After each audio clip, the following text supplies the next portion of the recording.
Hello and welcome to Partly Crafting. My name is Thomas and today we're going to be customizing a spooky Siren inspired doll. Because it's Mermay, I thought that instead of doing a classic beautiful mermaid, we should switch it up a bit and do a scary evil siren that lures in sailors. To make sure this spooky vibe is super visible, I wanted to give her a dark green and blue colour scheme with a big open jaw like an anglerfish. Now that you've seen the design, I think we can get into customizing. Given that the whole point of a siren is to lure in men by their beautiful looks and songs, I wanted to make sure this doll looked very mature. So I chose to give her the body of a Disney doll because they've got very tall, mature body types, as well as the face of Generation 3 Cleo Denial because of her strong bone structure. After softening the head with boiling water and removing it and taking off the hair, I can then take off her ears with an X-Acto knife. If you're going to do this, this isn't like totally necessary, but I found it easier to work on a flat base. I thought it would help you guys visualize what I'm planning to do with the body modifications if I show you my original sketch. I took a lot of inspiration from Delightful's Banshee doll actually that she did for Halloween back in, I want to say 2018, so I'll link that video in the description below. This was one of those things that started out really simple but then became so complicated by the end. I started by cutting the doll from the hairline all the way through the mouth and back up to the hairline again, and then I ended up removing her jaw completely. So as I said, this became really complicated, so I'm going to visualize it for you now, kind of retrospectively, because I don't actually have the footage to show you because there was a lot of finagling to figure out how to do it. But I have this Frankenstein head, Generation 3. So to take off the jaw, I just cut here, and then I ended up leaving only the chin. I literally just binned this little kind of jawline area, and I glued that chin back on down here after carving out the correct area to make it all kind of blend nicely. I did use epoxy sculpt afterwards to make sure it all fit really nicely. After that, I ended up squeezing the head. Now obviously this is still together, but if there was a jaw, you'll see it in a bit. But the mouth ends up splaying open when you squeeze the head. So I squeezed the head and then I sewed a string from this side of the head to the other one and kept it tight. So now Cleo's head is forever a little bit thinner than what her head should be, but it keeps her jaw really wide open and it looks like a dislocated snake jaw. And that's the vibe I was going for. So now I can assemble the head with the body.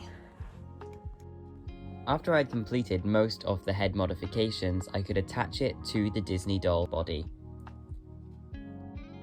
Now the head and the body are united, I can paint her a unified skin tone. I also decided to give the doll a slightly larger chest than the original sculpt, just to emphasize that mature figure.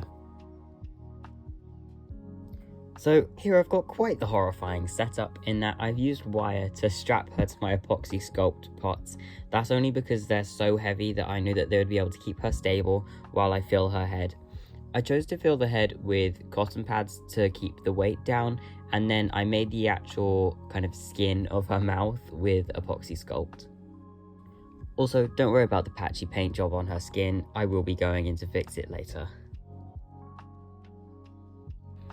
Now prepare yourself for some epic movie magic transitions. This is how I made the casing for her tail. I know guys, I'm a magician with the camera, what can I say? I chose to make her tail casing with some dark blue velvet that I found in one of those £1 fabric bins like 3 years ago. I thought that the shimmery texture would work well to look like scales. Also, I didn't film it, but her tail is just, I ripped off the legs off the doll in quite a horrible looking scene. And then I wrapped it in some scrap polyester fabric and some fluff that comes off of when you brush out doll hair wefts. And it worked pretty well as an armature. I then put the casing over the top of it and filled it with even more fluff just to make sure it was nice and full. So many different processes went on to make this doll. I had so much fun. Now it's time for the fins. I started by creating the template out of just paper and pen and taping it to my table. After that, I bought some floristry wire from B&Q. It was like £4 for this massive spool. And then I just laid out the wire in the formation of the veins of the fins that I have drawn on my sketch. This is actually really fun and a lot easier than I thought it would be, and you can also use this technique to make fairy wings. Can we have some commotion for the beautifully organized storage containers that I got? Aren't they just lovely? I've got my alcohol inks and my glitters in this one. For this fin, I want to use this green cellophane I got from the range, as well as some green and blue glitters that I got also from the range. It is very, very important that you open windows and put on an air purifier when you do this, okay? We're gonna be burning plastic, so either don't do it or do it outside with ventilation. Please and thank you, please and thank you. So as you can see, I've laid my template underneath the green cellophane and I put a thin layer of PVA glue on top of that. I am then sprinkling some blue and green glitter over the top to add some extra shimmer to the fins before I lay over the actual veins slash bones slash I don't know what these are on top of that. After that, I can just put a second layer of cellophane over the top and the glue will hold it in place. It's got to be a very thin layer of glue, otherwise it will just stay wet. After this, I can use my mini hair straighteners to melt the cellophane together. This is where it's important that you have ventilation or outside, because this stuff stinks and I doubt that it's good for you. Finally, it's time to seal the edges. So I used a little tea light and I just went around the edges of the cellophane to melt them down a little bit. Be careful though, because it can catch light and possibly even burn holes in your fins. This didn't happen to me, thankfully, but if it does happen, sometimes it fits the vibe, so go with it. Now it's just time to figure out how you're going to attach the fins to the tail itself. I chose an absolutely obscene amount of thread and I tied it in and around the wire armature inside the fin. That's why that I put the end of the wire at the bottom of the fin, because I knew that the loop would come in handy eventually. This did leave kind of a weird like floppy fin and it looks a bit ugly, so I did also hot glue a piece of the velvet over the top to make sure that it's all covered and looks neat. Now that the first kind of main one is done, I just had to work like a supply chain and get 7 more cellophane fins, but they look so good and I'm really glad I took the time to get them properly symmetrical. Okay, so I actually lied earlier. I didn't use hot glue, I used Uhu glue. This isn't an advert, but it's actually one of the best glues I've used. It works on all surfaces, so I thought that it would work really well to attach the cellophane fins to the velvet tail, and it actually has. I've had her for quite a few weeks now finished, and she's holding up strong. Okay, so you may know that I'm always at college, and that's why my videos have been a bit sporadic in posting, so I decided to just be lazy and do the reroute from my bed. So here you can see I've started by making these black wefts, and I decided to reroute them instead of glue them because I wanted it to have a bit more of a natural hairline. This ended up being an absolutely ridiculous waste of time, and I ended up gluing wefts on top of that anyway because I didn't like the look of the yarn kind of hair plugs coming out of holes in her head, so I did end up making a more natural hairline in the end with a widow's peak.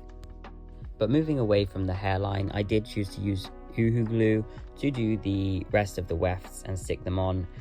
This is ridiculously easier than PVA glue. I really don't know why it's taken me so long to catch on to Uhu glue, but it's actually a lot easier to work with because it's thick, so you can kind of stick the wefts on without actually turning them into wefts yet. You can just cut the fibers, stick them onto the head, and they just kind of stay there. After the hair, I could start doing the anglerfish teeth. I tried a lot of different techniques for this, but the only one that really worked was just making them symmetrical myself. So I just used long bits of epoxy sculpt and just kind of rolled them into the shape that I wanted them to be. I wanted a lot of curled teeth so that they could kind of sit on top of each other from all angles, and I just made 2 of each, and it was very tricky, but I think they came out quite well. One thing is that they're quite fragile, so they do snap sometimes, and I've got to fix them with Boohoo glue.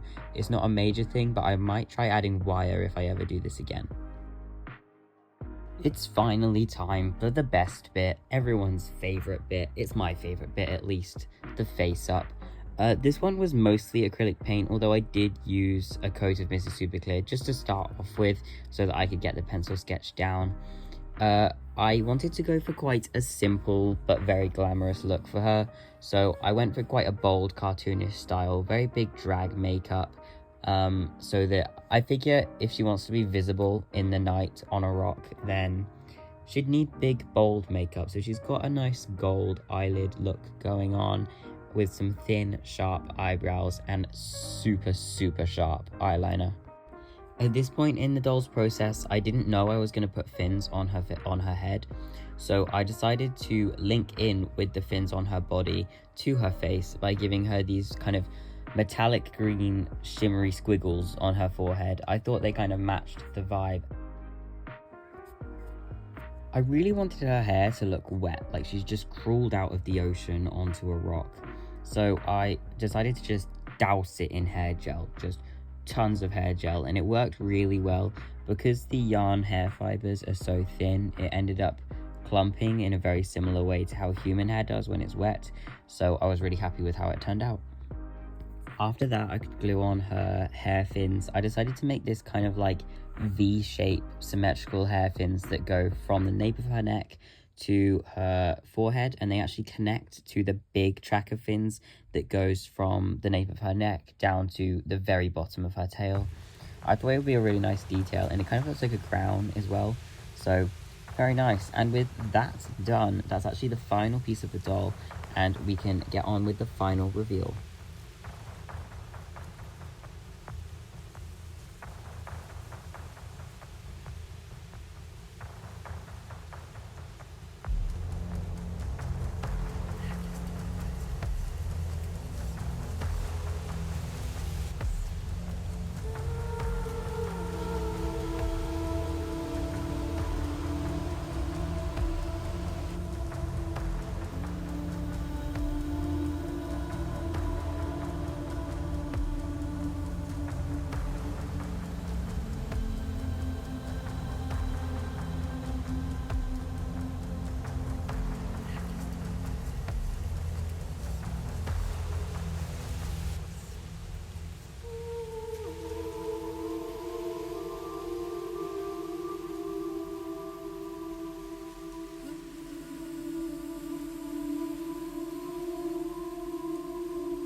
If you made it this far, I want to thank you so much for watching the video. I hope you enjoyed it. I loved making this doll. She was so tricky for me because there were so many new techniques, but I really am glad with how she turned out.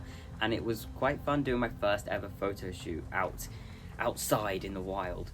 If you enjoyed, please consider liking and subscribing to the channel, and comment down below what you think I should name her. Thank you so much for watching, and I'll see you guys next time. Bye!